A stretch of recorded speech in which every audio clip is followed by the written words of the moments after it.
It's loading. Are we live? We might be live. I'm going to check on my phone that we're actually live because I haven't done this before, and I don't know if we are. We'll see. From this end, it looks like we are. It says live in the corner. Yeah, my phone thinks that we are live, so that's promising. That's a good sign. Live. There we go. Yeah, so hello, welcome to a Victober live show. Okay, one person has commented and said we're here, so that's good. That's always good. So yes, it is the midway point of October. We're now halfway through, which is strange. I don't know where October has gone. I don't know if it's vanished for everyone else as well. It's going too fast. Yeah, definitely has just absolutely vanished. So yeah, how people's Victober going? What have people been reading? What are people reading at the moment? Actually, wait, no, we should do introductions first, shouldn't we? We could have another support. Hello, hi, I'm Katie from Books and Things, and I'm joined by three fellow Victober co-hosts today. So let's go around the screen and we'll do introductions. Marissa, do you want to go next? Because you're next to me on my screen at least. Sure, I'm Marissa from Blatantly Bookish. Are we supposed to say anything else? Probably not. No, probably not. Yeah. And then we'll do other introductions. Kate. Yeah, I'm Kate from Kate How. The name is pretty self-explanatory. And finally, we have Roz. And I'm Roz, and I'm from Scully Dangling About the Book. So I'm the one with the silly channel name that I endlessly see people struggling to pronounce. And why didn't I think of that when I was choosing a name? It never occurred to me people would actually be wanting to say it out loud. You know? but it's really fun. I love your channel name. Yeah, exactly. It's really fun. Yes. I definitely say Scally daddling rather than Scally dandling. Like I definitely miss a consonant out sometimes, but you know. Okay, we have lots of people saying hi in the chat, which is very nice. So how are people's October going? I have read 3 things, which is fine. I read one very short thing, which I had already read the last time we did a Victober live show 2 weeks ago, My Flirtations by Ella Hepworth Dixon, which was really fun, very short. I then read Man and Wife by Wilkie Collins, which I listened to an audiobook. I know Kate is reading that at the moment too. That was very good, very dramatic Wilkie Collins. Then I read A Burglary by Amy Dillwyn, which was very good. I really like Amy Dillwyn.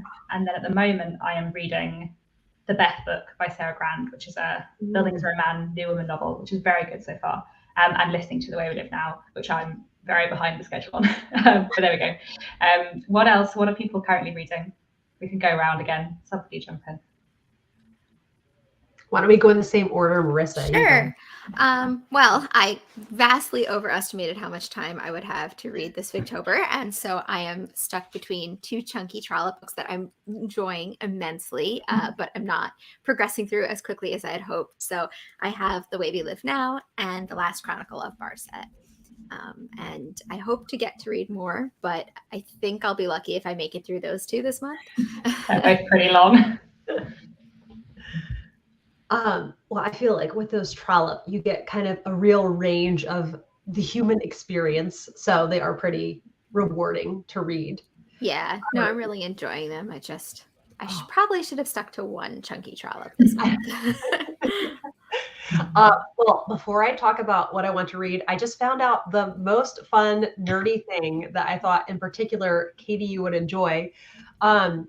Someone was reading, I think it's something of the Jago, the Trials of the Jago or something, Arthur Morrison, an author I hadn't heard of before. He wrote slum novels, so real cheery things.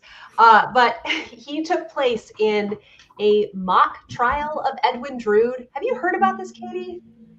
Oh no, that sounds interesting. They did a like fake trial. They did. So let's see here. In 1914, the London branch of the Dickens Fellowship put on a mock trial, and G.K. Chesterton was among one of the guests. Fun. And George Bernard Shaw, who served as the foreman of the jury. Arthur Conan Doyle was invited to join, but declined. And so then the trial ended with the jury convicting. Well, I don't know. There isn't an ending to it, so it's not. No, exactly. So yeah. The trial convicted Jasper of manslaughter. So yes, and G.K. Chesterton declared everyone but himself in contempt of court. So that's great. Interestingly, there's a musical of The Mystery of Edwin Drood. I haven't seen it. I've only listened to some of the music. But the musical, what they decided to do, because there is no ending to The Mystery of Edwin Drood, they have 10, sort of like 5 to 10 different endings. So they have a confession song from like every character, and each night the audience votes on who they think the murderer is, and whoever is claimed to be the murderer, they sing their song confessing why they did it, and that's how they end. That's how the musical does it, which I think is a really fun idea. I'd love to see it. I don't think it's on very much, but I think that's such a fun way of dealing with an unfinished murder mystery, or a mystery, in fact. Who knows? Yeah, I thought it was really great. Yeah. Oh, that's really cool. I hope you get to see it someday. Yeah, wouldn't that be good? And do you have a character that you're like, yeah, they totally did it? I mean, so there's like a Dickens. There is a generally like critically accepted what Dickens was actually going to do, but I feel like his solutions to anything in his books are usually so overcomplicated that it would never be that simple. So there was a television adaptation of The Mystery of Edwin Drood, maybe like 10 years ago now. I don't remember when. And they what they did with their ending was like they did something very clever where they sort of took stuff that Dickens had said, but they also added in an extra complication, and I thought that was really good. Like, I thought they created a complicated ending, which would be the kind of thing that Dickens might do. So I thought that was kind of fun. Yeah. Yes. Yeah. So I am halfway through Man and Wife, and it's holding up to a reread. I'm really enjoying it, and I think it's because I feel like there's such a range of characterization for Wilkie Collins. Like, sometimes he just knocks it out of the park, and other times not so much. And this is one I think that has pretty interesting and complex characters. So somebody said, who wrote Man and Wife? Wilkie Collins. And then the first week I blasted through 40 chapters of The Way We Live Now, and then I haven't gone through more. So I am feeling intimidated about having kind of more than half of it left. But I am really enjoying it. I think it's like the Belton Estate, it's very cozy feeling and intimate with those characters. So it's a very different change of pace to have this very kind of grandiose cast of characters. So I am enjoying it. I'm just feeling I'm psyching myself out, from the length of it. But there are some just wonderful, colorful cast of characters. Yeah. And then I read a Mary Elizabeth Braddon called All Along the River. This one was 1895 was the publication date, and it feels very much late Victorian. Like, there's a ton of train travel, and just some of the social norms just feel much different than early Victorian. I can't quite make up my mind what I thought of it, because it felt a little bit sluggish through points. There was an interesting plot point, though, where there's a gap of 6 months, and then the reader is just left to guess kind of what happened in that 6 months. So that was kind of fun, and you find out at the very end. But now coming out of it, even though I felt it was a bit sluggish, it's left a very positive kind of aftertaste. So there were some very intriguing things. It felt very Daphne du Maurier, set in Cornwall, marriage to a much older man. And then I started, and I kind of feel like it's going to be 5-star. I don't know if I'm right. Coming Through the Rye. This is an autobiographical novel. Helen Mathers is the author, and she was pretty popular in the Victorian era, but has just fallen out of fashion. Such a nice edition. Yeah, it is a really nice edition. Tragically, like, none of her books are on Project Gutenberg, so that's why I got this. But now I really like this edition. So yeah, that's kind of how mine has been going. What about you, Roz? What have you been reading? Well, I'm having my best Victober ever, because I managed to arrange to be on holiday. Oh, amazing. So the first week of October, I was in the Yorkshire Dales, and the weather was abysmal. you know, which should have been miserable, but it was perfect. You had nothing to do but stay inside and read. Yes. I like get myself out in for a wet, drippy walk for a couple of hours and then just spend the rest of the day reading. So I have read The Romance of the Shop by Amy Levy and Jill by Amy Dillwyn, who were both, so both of those were sort of for new women, but also new to me authors. Or I'd read a bit of poetry by Amy Levy, but not enough to sort of, she counted as new. So and they were both things that I'd heard recommended in previous Victobers. So there was those. I read Mrs. Warren's Profession by George Bernard Shaw with Tilly, and then I've actually read the other two plays in that these were his first three plays Unpleasant, and I read the other two, but Mrs. Warren's Profession is by far the best. Widow's Houses was quite interesting, but the Philanderer hadn't aged well, so there you go. So that was that. Then I read The Odd Women by George Gissing.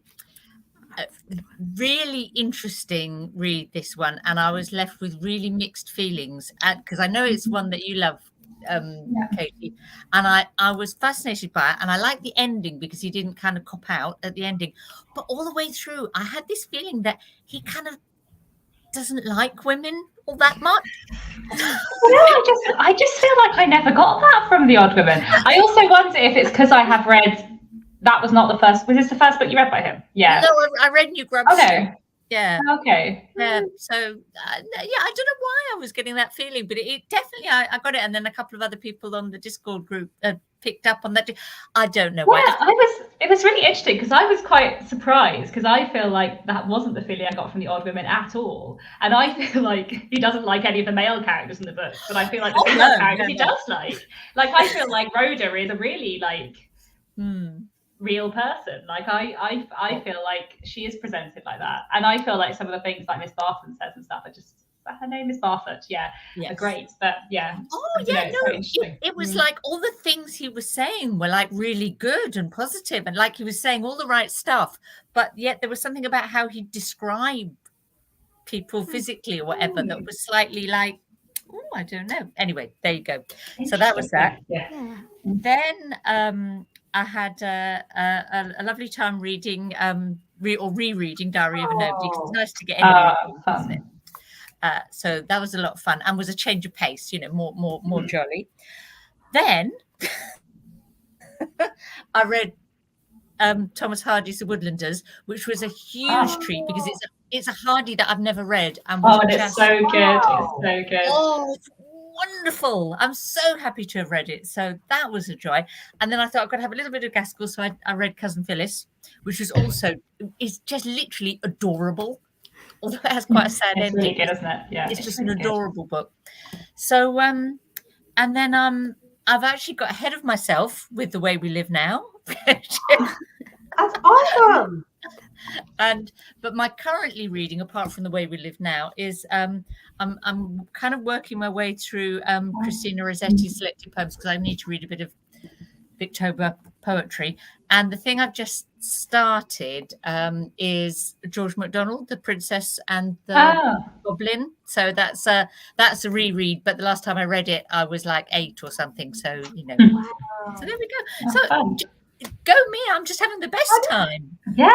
Really, holiday in October is the way to go. It's the way to go, definitely. I actually forgot 2 things I just realized.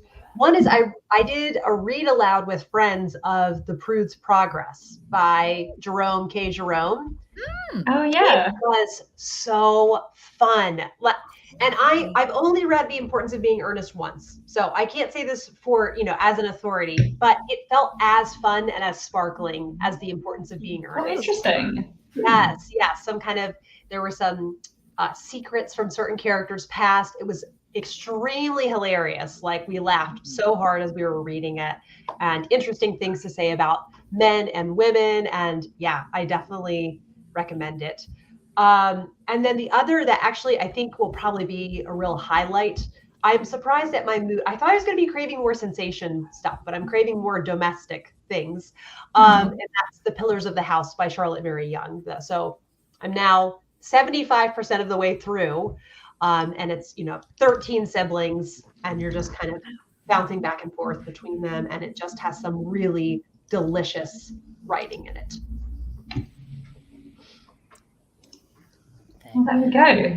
So it sounds like, lots of good Victober reading going on. I feel like I haven't read as much as I wanted to because work has just been very busy.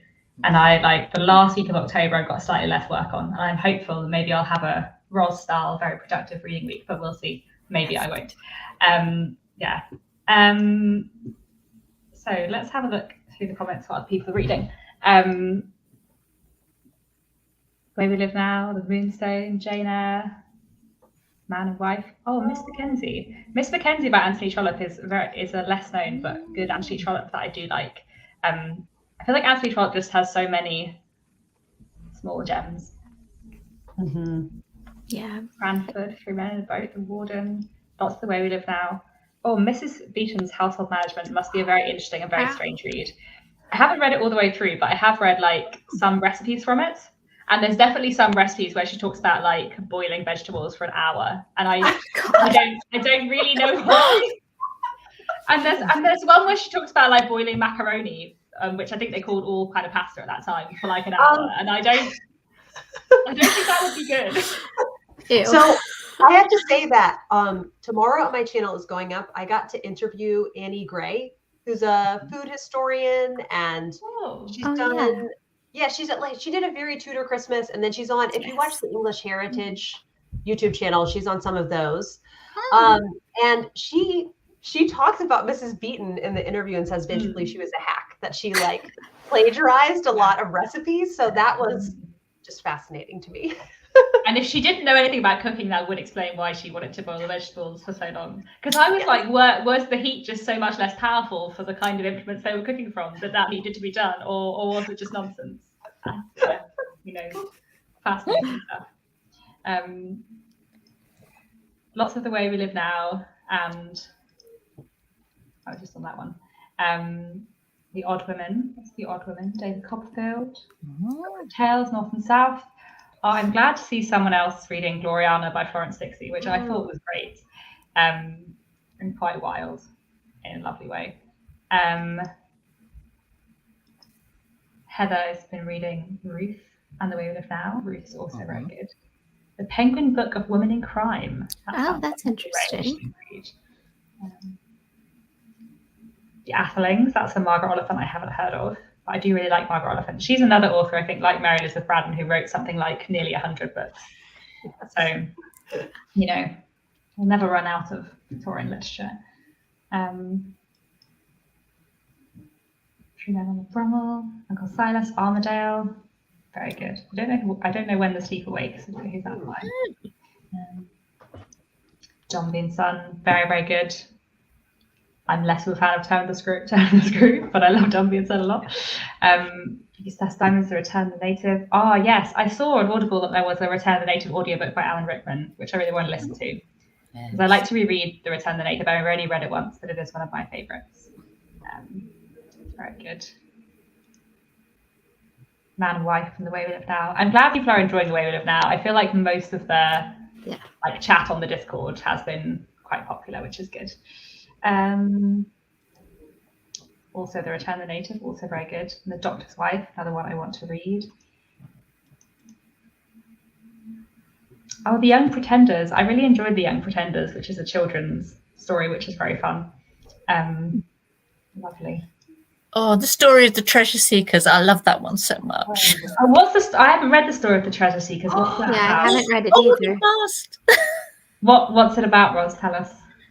Oh, it's a family of children, and they're trying to get they understand that their family's kind of falling on hard times. They're like sort of middle class suburban. E. Nesbitt that always does those sort of families so well, and they're trying to find ways of finding treasure, as it were, and so it's quite episodic, but the children are brilliant. And Kate, you've read it, haven't you? I read and just absolutely love it. And then it's fun because the story of the Treasure Seekers is more of the urban setting, and then the sequel, The Would Be Goods, is more the countryside. And Marissa, in a few years, it would make like a fabulous read aloud. Yeah. I have to start like taking notes and getting fabulous read louds for the next few years. I have written that down because that sounds really lovely. Yeah. I need to read. There's a wonderful audiobook of the story of the Treasure Seekers too. The sequel is abridged, but the original one is not. Cool. And then Sylvia's Lovers. Very good one. Very good one. Jill, I'm glad you've been enjoying Jill as well. I really enjoy Jill. It is quite wild, but excellent. More the Way We Live Now, which I'm glad to see. Oh yes, I have seen that there is to be an Uncle Silas adaptation next year, I think. Or maybe it's in production at the moment, which I'm quite excited for because I really love Uncle Silas, but I hope they do a good job. Yeah, it should be exciting. I wonder what Michelle means by light, as in cheerful or short or light Victorian suggestions. Three Men in a Boat and Diary of a Nobody are both pretty good for shorter, funny reads, as is My Flirtations by Ella Hepworth Dixon, which is really fun. It's basically just her going through like the 13 men that she's flirted with over her life and why most of them were not really that great. That is fun.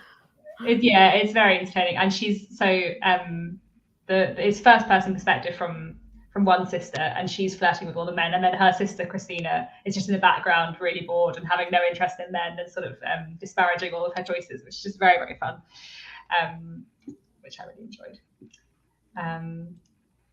So I'm reading Far From the Madding Crowd. Very, very good. It's another great one. H.G. Wells. I love H.G. Wells. I haven't read When the Sleep Awakes actually, so I'll have to. Oh, the Uncle Silas adaptation is out already. This is exciting. I'll need to watch that. Well, I'm glad people are having lots of good reading so far. I think sounds like cheeky Brian suggesting Jude the Obscure for light Victorian reading. Not the lightest of Victorian. No. Probably one of the heaviest, maybe. I don't know. I feel like it's a contender. The Netherworld by Georgia Gissing is also. I feel like that's I read that in January and it was rough. It's really good though. I think it's fantastic, but it is very it's not a cheerful book. Yes. But there we go. Who needs cheerful? That's not always what you're looking for in a Victorian book, is it? No, not always. Yeah, Jude the Obscure is still my favourite Thomas Hardy, for all that it's very miserable. I do think it's very, very, very good. Which I know Kate doesn't agree with. I know, I'm seeing Kate's face. I'll to quote Roz, I'll maintain a diplomatic silence. That's very kind of you, because I never maintain a diplomatic silence. Well, no, and that's why I like that within the host, there's a diverse range of tastes within Victorian. Exactly, yeah. Well, also it's important because Victorian literature is, the literature of quite a long time period from a lot of different people.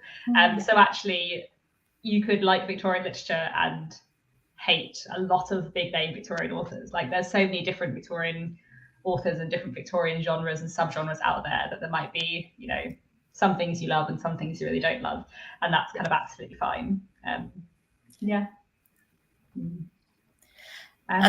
One of the things that I really appreciate that you do, Kate, I think, is you're inspiring me to read Victorian authors that in some ways are sort of lighter, or it's sensational, more romantic, or that I was always a bit like, oh, give me Hardy, give me Dickens, or give me fat worrying books, or I'm glad. And I mean, anytime anyone wants to buddy read a Charlotte Mary Young, I am down. And actually found out with the people that I'm reading Pillars with that there's a sequel to it. And then in doing more research, though, the characters from Pillars meet characters from a duology that she wrote also in between with the sequel. So we're all going to do our homework of reading the duology after Pillars, and then we'll read The Long Vacation. And it's glorious. Yeah, I think also, like, I think there's so much variety in Victorian literature, and people like Victorian literature for lots of different reasons. Like, I was thinking there's a few books that I really love that I see people on Discord or on Bookshop or wherever saying they didn't think the writing was very good. And I just, like, it just didn't bother me at all, because I was obviously just really enjoying the plot. And I think actually, like, a lot of people really love Victorian literature for the beautiful writing. And sometimes I do, but a lot of the time I'm just there for the plot. And so, like, there might be some books that I'm really going to love that someone else isn't going to love, and vice versa. And maybe that's why I don't get on with George Eliot, because it's slower. And sometimes I just want a dramatic plot. But actually, that means that there's, like, because a lot of Victorian sensation fiction and some of the more, like, plot heavy stuff didn't necessarily survive into the modern world. There's so much more, like, to discover of all these, like, really fun, interesting books out there. Not to be a dead horse, but you've read Adam Bede, right? Because I feel like that's very eventful. I don't like it. I'm sorry. Okay. I'm sorry. No, I really didn't. I didn't like it for lots of reasons. No, but yeah. I know. Silence from Rob. I'm sorry. Diplomatic. Yeah, I should maintain diplomatic silence. I know, but it just, you know, I have tried. I've read 5 of her books. I'm not going to read Romola and Felix Holt. You know. I think 5 is enough. She's just not for me, and that's absolutely fine. 5 is enough. Yeah, I should give her another chance. I stopped after reading Mill and the Floss. I love Middlemarch, but Mill and the Floss I just did not jive with it. I do really like Daniel Deronda. Daniel Deronda is a George Eliot book that I do really like. So that was the one I liked more. There's been a very long time since I read that. But yeah, but no, Mill and the Floss is I really don't like that one. I kind of feel the same way about Mill on the Floss. It's a big struggle for me. Yeah, but I did really like Romola, and that is historical fiction. So it is quite different from the others. It's the most different. So yeah. If you ever maybe one day, maybe one day, yeah. Especially if you visited Florence. Yeah, I have. It kind of makes it more. Really vivid, maybe. Although the church tower of, like, the main church that's frequented apparently got struck by lightning, and so it's a different church tower since then, which is, like, so random. I forget how I read that. What else are people reading? The Netherworld, Man and Wife, Esther Waters, Lady Newspan, very good things. Miss Marchbanks, even, that's not how you say it, is it? Which I also really enjoy. And someone's asking for non-fiction recommendations. There are lots of good ones. In terms of biography of Queen Victoria, Lucy Worsley's one is really good. And it takes it, like, she looks at, like, some important days in Queen Victoria's life, basically, as a structure, which works really well. I really like How to Be a Victorian by Ruth Goodman, which is, like, about everyday life, and it's really fun. I feel like there's so many out there. I'm going to put in a vote for the 5, which I mentioned. Yes, that one's great. Did I forget the 5? Yeah, the 5 is amazing. Victorian London, just really, in such detail. And and I feel like the 5 is really good for, like, highlighting how, like, loose a lot of the social structures were, because I think when you read Victorian literature, sometimes it feels like you're in this box, you're in this class, and actually the 5 makes it very clear how easy it was to move down the social scale and how quickly you could do so, which is really good. There's also The Suspicions of Mr. Witcher, which is another, like, true crime non-fiction, which is really, really, really good. And reads like a novel. Yeah, and is fantastic. Judith Flanders also wrote a decent one. Something with the city in the title. The Victorian City? Yes, it has a lot of Dickens spoilers, though, so just be careful. And I read what is it? The Greedy Queen by Annie Gray, which is, it's like a food memoir, so it kind of focuses on the foods that were consumed the most in the Victorian era, and specifically what Victoria liked. And it was really fascinating and accessible in the writing style. I wish I had like a pen and paper out so I could write down all these things. Yeah. That sounds really good. Oh, someone's reading Fairy Water by Charlotte Riddell. I've got a Charlotte Riddell book somewhere behind me, A Struggle for Fame, which I'm quite excited to read. Interesting to know. Is fairy water like what is it? That sounds so intriguing. Is it a fairy tale? Who knows? I know. I am curious. Look it up. Exciting. Right. Shall we do some reading? How do I do banners again? Do I remember? Shall we read for half an hour? Okay. That sounds I have good. to figure out where I am. I'm going to switch from audiobook into print. Oh yeah, always tricky.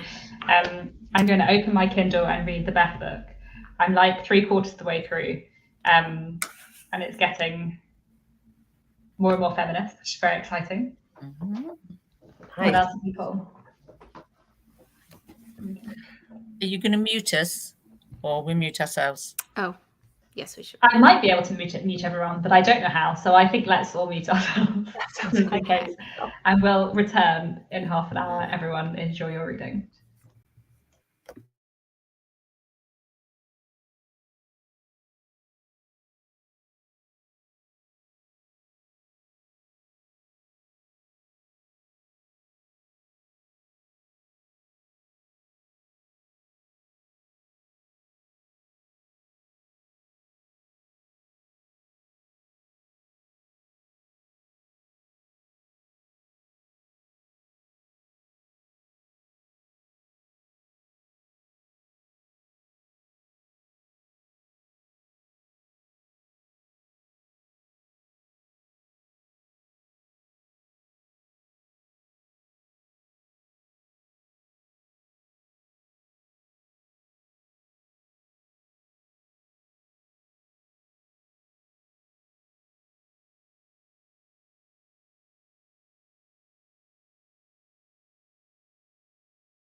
It's past. How have people's reading half an hour has gone? Well, I started my reread of Cousin Phyllis. Oh, lovely. Yes. Yeah, I had forgotten it was in first person also, which that covers the first person prompt. I wasn't even thinking about that one. Good. Well, it's been so long since I read Cousin Phyllis. I have read it twice, but I think once as a teenager and once probably like 5 years ago. I can't remember. Whenever I did a series about Gaskell on my channel, and then I reread a lot of stuff. But then I can't even remember when that was now. Ages ago. That's good. I feel like Gaskell just has a lot of great like novellas or long short stories that are just very short and very good. Yes. I still have not read A Dark Night's Work, and I'm hoping on Halloween to just like go all out and read A Dark Night's Work. Yes, you should. I love A Dark Night's Work. I think it's really, really, really good. Yeah. Is that better than the old nurse's story?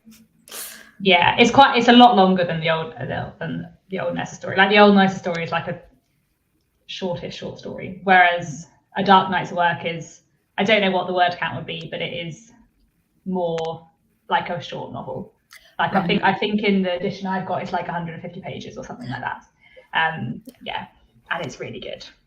Yeah, I have a whole list of Gaskell short stories that I've been slowly checking off. Oh. Yeah. What has been a highlight out of those? I do really like The Old Nurse's Tale, and A Dark Night's Work, of course. Trying to think what else. Cousin Phyllis, it's been a while since I read that one, but it's I really like as well. The Grey Woman is really good as well. Have you got to that one yet? Yes, yeah. No, that one's one I've read. Good. Yeah. Yeah. I read 2 more chapters of Beth book, which is very good. It is quite long. I feel like I've been reading the Beth book for ages, but it is really good. Yeah. I feel like after the Beth book, I need to read something short to make myself feel accomplished. Yeah, didn't you have 27 books on your TBR? It was a pile of possibilities, not a TBR. I think I said like 7 times in the video, just in case, that I was expecting to read a third of the books. However, I have read 3 books halfway through the month, so I'm not halfway to a third of 28 or whatever it was. But you know, that's fine. I had 3 plays on my pile of possibilities, which I haven't read yet. Oh. And 3 plays will take me a few hours. So yeah. I'm hoping I've got a few freelance projects that are like due in the next few weeks. So I'm hoping in the last week of October I'll be able to take like a day where I can like sit and read some plays all day, which would be really nice. That's my hope, but we'll see. And then I would be like, you know, then I could claim it was about a third of my pile of possibilities. Well, I will say that In the Roar of the Sea is only, I just Googled it, 236 pages. So. Oh, really? I had in my head that one was longer. Oh. That was in my pile of possibilities. It's on my Kindle. I had in my head that one was longer, but I don't know why. So maybe that is a brief burst of brilliance. That's been on my list for a while, so maybe I need to go for that. If you want plot, I'm just saying. Okay, that's good to know. That's good to know. Bumping it up my list for the second half of October. Well, I just had a lovely indulgent time reading my my children's book. Although as I'm reading it, I'm thinking about like trying to read it a bit more sort of critically, or thinking about the kind of ideas in it. And I've read a sort of criticism of it that it's, you know, in Victorian fashion, it's, you know, like the princess is all kind of like blonde and good, and the goblins are all sort of like dark, and so there's a sort of subliminal sort of race. Oh, and also about thinking about I can't think of the word, you know, when you don't look the way people expect you to look, you know, disfigurement and disability as sort of Victorian sort of signifiers for evil or baddies sometimes. So I'm watching out for that, and it's kind of there, but you know, I'm not gonna let it sort of spoil the lovely qualities of it, because it's not a current day book. No. Yeah, no. Yeah, I have been meaning to read some of George MacDonald's writing for kids, because I've read one of his books for adults, Alex Forbes of Howell Glen, I think that's what it was called, which was really good. There was a lot of Scotch dialect in it, so I feel like it would not be one for everyone necessarily. Like the majority of the dialogue was in Scots, but it was really good. But I haven't read any of his children's stuff, or indeed any of his more like fantastical stuff for adults. Yeah, which I would like to read. And I've never read any of his adult stuff, so There you go. Yeah. I got it was in the 90s. There was a contemporary writer that kind of translated the Scottish dialogue in some of his adult novels. So I don't know, some people would say you're not actually reading George MacDonald, but I say it counts. And so the Curate of Glaston, it's a trilogy. So it seems kind of Trollope-ish, but I haven't picked it up yet. Hopefully sometime. Interesting. Yeah, because I do think like I in general find Scots written out like fine to read. Like it's a bit slower, but I can read it fine because I'm half Scottish. I have lots of Scottish relatives. I am very familiar with Scottish accent. But if you are in America or somewhere else and you are not at all familiar with the Scottish accent, then it is a lot harder to, or like indeed Scottish slang that I would know. Like it would be a lot harder to get into some of George MacDonald's books, I guess. Yeah, it can be really difficult when there's a dialect in literature. I just read a chapter and a half of The Way We Live Now. I had to find my spot, and then I actually ended up listening to the audiobook while reading, which is something I do when I'm like easily distracted, which is what I was, because I've never read live like this before.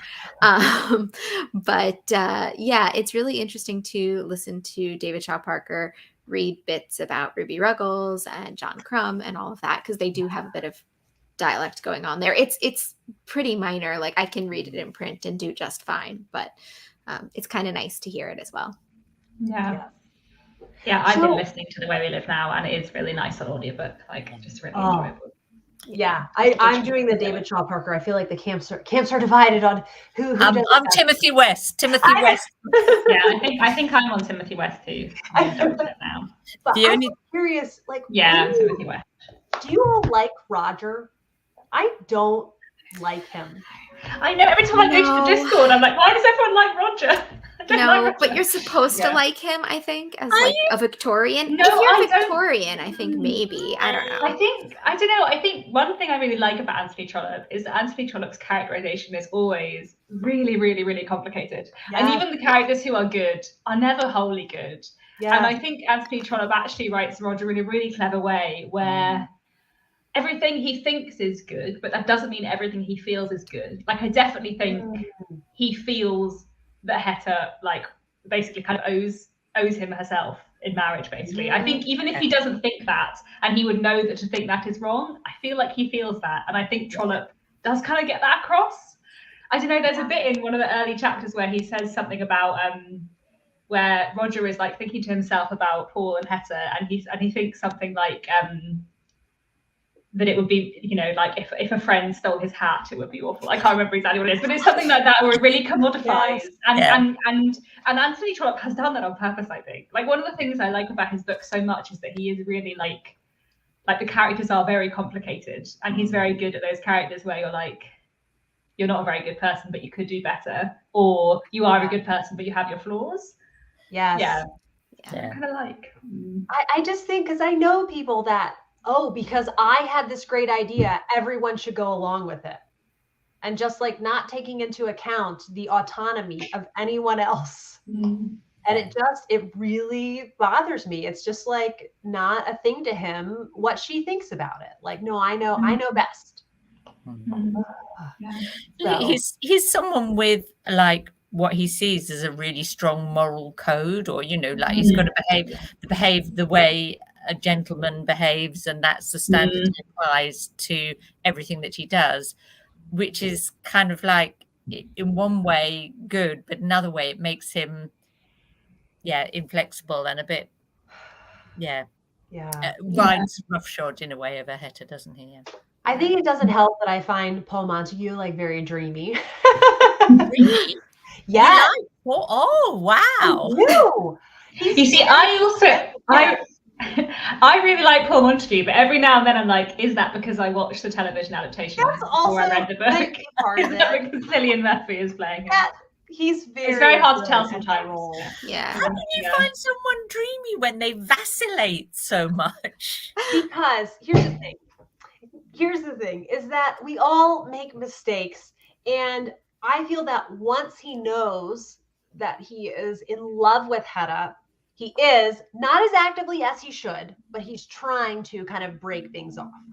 He's he could go about it better, but I guess I feel like he fits into like a almost like a brand of character that Anthony Trollope does quite a lot. Yes. Of like the young man who means well but has made mistakes and is sort of trying to get out of it, but sometimes isn't quite doing it quite well enough. And I feel like Anthony Trollope writes those characters. Yeah, the Holding he writes those characters so well.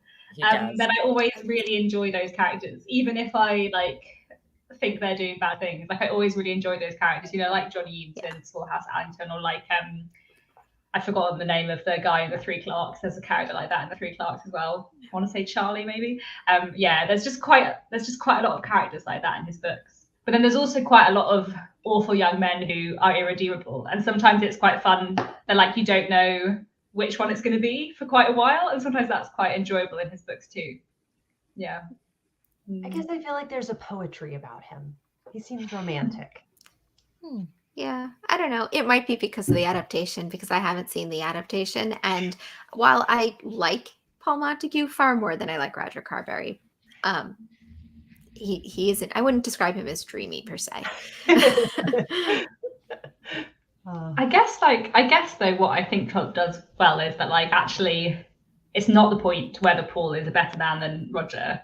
The point is Hetta doesn't love Roger. She does love Paul, and that's the point. And I feel like in that is actually also quite well done. Yeah. Yeah. It was such a good book. I'm really behind the schedule. I think I'm on, what chapter am I on? Is my phone to tell me? I think I am quite far behind. But I'm really, really enjoying it. I'm on chapter 20, so okay. I feel like that is very far behind. I'm a little far behind. What was I just reading? I was just reading the chapter Melmott's Glory, so that's what, 35. So I'm very, very far behind. But I've read it, before, and it's so good. And I've just been really enjoying reading it. And I really like Trollope on audiobook because he has such a, like, every now and then he interrupts the narrative to like talk to you, and it just feels like someone's telling you a story. I hope they just continue to make more and more of his on audio.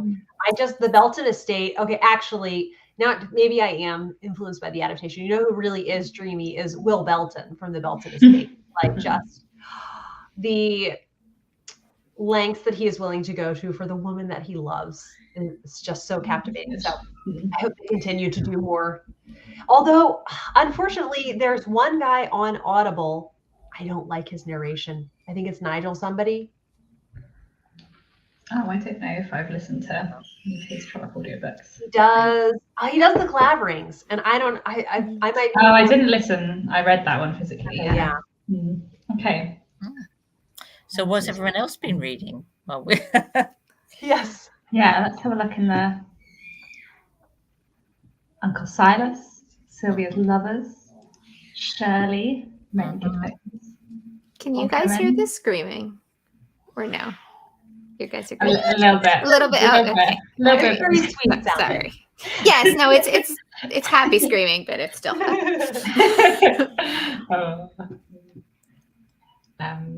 The House by the Churchyard. I really like The House by the Churchyard. You will know who is who and what is what later. I feel like, I think I'm trying to remember. At some point in House by the Churchyard, there is like a big flashback. There's like sort of a couple of chapters of prologue and then a big flashback, and it is. I feel like it's quite confusing until you get into it, but it is really good, and I do love J. Shredder Lefanu a lot. It's really good. Someone's enjoying the Half Sisters. I'm glad to see that. So good. North and South and the Canterville Ghost. The Canterville Ghost is great. It's a great one. That's another very short. It's also, I feel like, surprisingly sentimental for Wild. Yeah, it goes from being like, here's a funny story about a ghost, to some emotional, stuff. Yeah. It's really Although good. his fairy tales are very sentimental kind of feeling. They're quite grim, his fairy tales. I mean, I know a lot of fairy tales are pretty depressing, but Fairy tales are meant to be grim, aren't they? I know, but well, actually, I find them very redemptive. Like I feel like built up after I like his fairy tales more than his plays, but I know I'm very much in the minority for that. I liked them. I just, I don't know. Maybe they weren't quite what I was expecting. But then I guess I haven't actually read that many. Maybe I haven't read that many Victorian fairy tales or like actual original fairy tales. Because those are grim. Yeah. There's a bit of a conversation going on about whether or not to DNF Shirley. So I'm just gonna say don't. Yeah. Don't. That is great. Yeah. It does take a long time for Shirley to turn up, but once Shirley turns up, it is. There are some great moments. Yeah, it's not like maybe it. I'm not sure it's anybody's favorite Charlotte Bronte, but it's really, really rewarding. I got lots out of it by the end. Yeah. Yeah, I would say that Shirley is the kind of book where overall it would not be one of my favorites, but it has some of my favorite scenes. Like it has some really, really wonderful moments in it that are really well done. Yeah. And it is really interesting.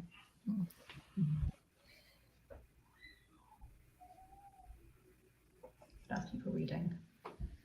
Yes, Uncle Silas is really good. And J. Sheridan Le Fanu in general, I feel like is a bit underrated and writes really good gothic creepy stuff for people who also want to read like Halloween-y things in October as well as Victorian things, and I think J. Sheridan Le Fanu is a pretty good one for that. Yeah, Carmilla and Green Tea especially. Yes, Carmilla is so good.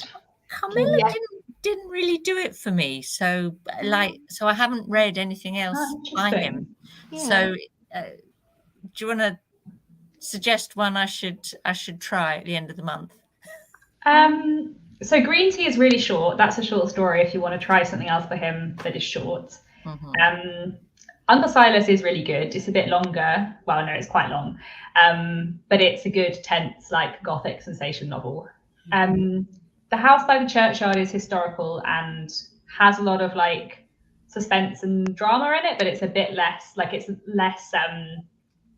it is still a bit gothic, but it's less gothic, I would say, than some of his others. It's a bit more small town comedy drama with also some dramatic gothic stuff going on. So maybe you would like that one more. I don't know. And it's historical. It's set in the 18th century as well, which is quite interesting.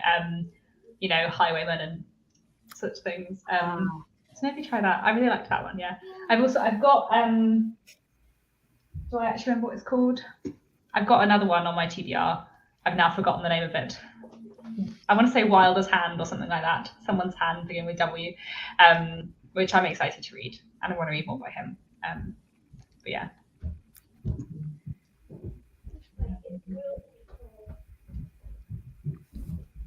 What else are people reading? Very glad to see that someone is reading Our Future Friend. Very, very wonderful book indeed. But yes, it is quite a long one, so it is one worth spending a bit of time on. Yes, The Netherworld is really grim. I love The Netherworld though. I think it's really, really, really good, but it is pretty miserable. That's very good.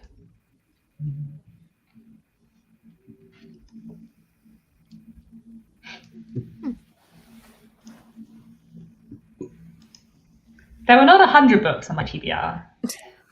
There were only 27 or 28. Although I did then actually after the video think of 2 other things I wanted to read. But I've read 3, so I'm not really living up to my pile of possibilities. But that is the joy of a pile of possibilities, is that you could, Yes. do whatever you want.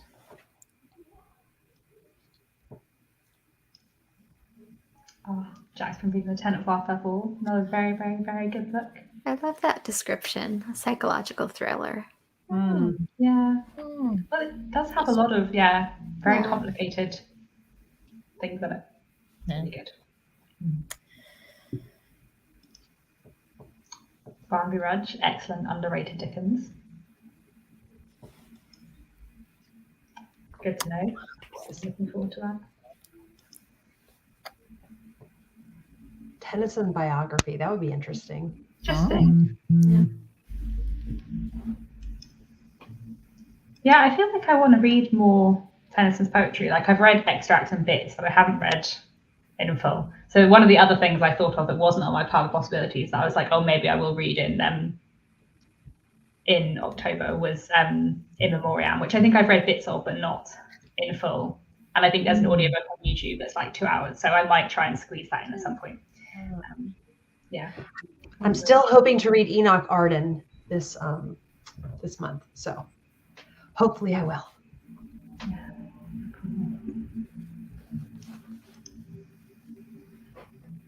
Yes, Man and Wife is very dramatic. Mary Barton, very, very good as well. I love Mary Barton. I think I love Elizabeth Gaskell very much in general. Like, me too. Yeah. That's my kind of bleak, is like Mary Barton. I mean, I do think actually Gaskell is really like Gaskell has a lot of dark, grim, tragic stuff in. Like I actually think Gaskell, like, you know, can give Hardy a run for his money sometimes, like especially with Sylvia's Lovers. And my friend Adam, he calls things like The Netherworld and Mary Barton Victorian poverty porn. People say that about Dickens as well, don't they? But but I mean, I feel like Mrs. Gaskell was absolutely trying to like get her readers that she knew were mostly going to be better off because they could afford her books to understand about other people's lives. So how can you call that poverty porn, you know? Yeah, no, I agree. Yeah, and I think actually a lot of the social criticism books being published in the Victorian period did actually make a difference. Like I read what's it called?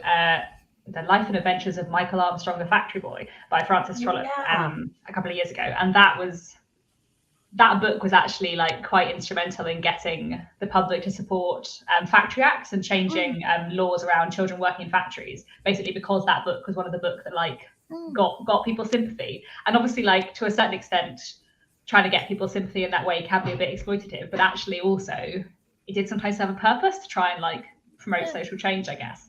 So that's kind of interesting to think about as well. And interesting that book was quite important and is now very forgotten. But it was good. Yeah.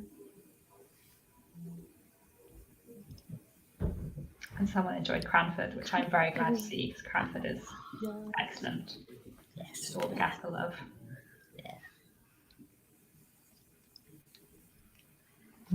Oh, East Lynne. Yes, I really loved East Lynne. I haven't read anything else by Ellen Wood, but I would really like to because, East Lynne was very, very good. And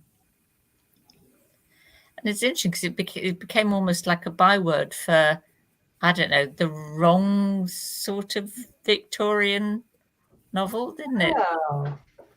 Because it was a sensational book, I guess, I don't know, like, oh, well, she's reading East Lynne, it was almost like a, that thing about, that maybe reading novels wasn't good for you or wasn't, intellectually stimulating or...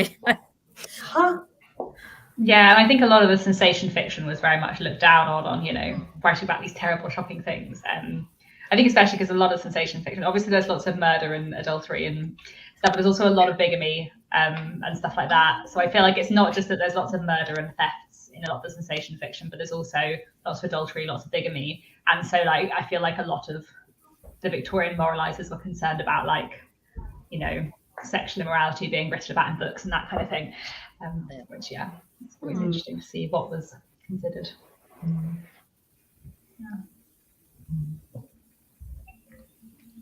So what are people going to try and read by the end of the month then? I'm not very far through my ridiculous pile of possibilities, of course. So there are many, many more options. I don't even know what I'm going to read next after the Beth book, except for something shorter. What are other people going to read next? Well, I'm really hoping I can get my reading schedule in order and have the energy to read at nights now. I usually just get too tired and just kind of fall asleep. But I'd love to finish the 2 big Anthony Trollope books, read some Jill, and then probably push David Copperfield to November, but we'll see if that all happens.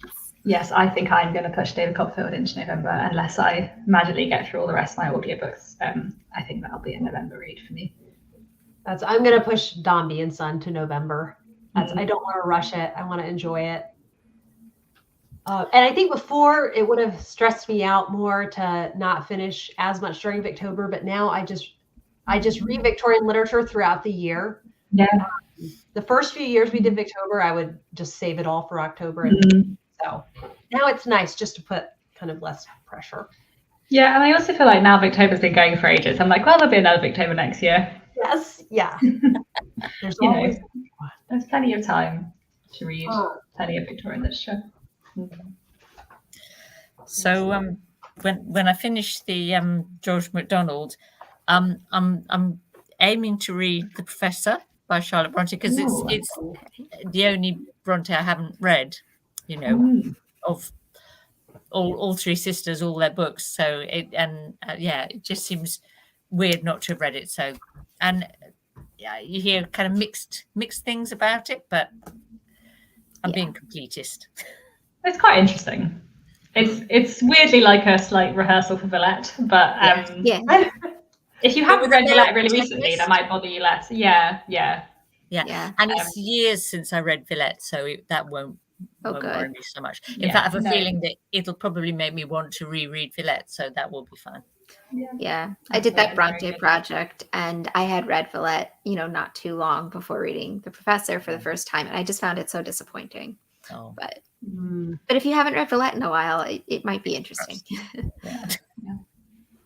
There's one little short one I also would love to fit in called Loveday Brooke Lady Detective.